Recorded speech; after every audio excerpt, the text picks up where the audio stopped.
প্রেম আসলেই পবিত্র হয় তখন যখন সে শুধু আবেগ নয়, সে হয়ে ওঠে দায়িত্ব, গ্রহণযোগ্যতা আর নিরাপদ ভালোবাসা। বিয়ের পর প্রেমে থাকে না আর লুকোচুরি, থাকে না ভয়, ভুল বোঝাবুঝি কিংবা অস্বীকৃতি।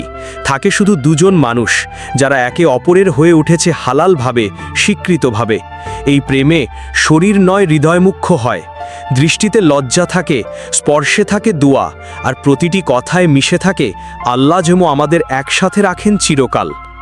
বিয়ের পর যখন স্ত্রী একটু চুপ করে থাকে, স্বামী তখন ভাবে ওর মন খারাপ কেন, আর স্ত্রী ভাবে ও কি ঠিকমতো খেয়েছে তো।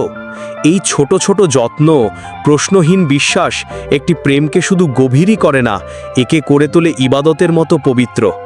বিয়ের পর প্রেম মানে রাতে একসাথে ছাদের নিচে থেকেও চোখে চোখ রেখে বলার সাহস থাকা, তুমি শুধু আমার, দুনিয়াতেও আখিরাতেও।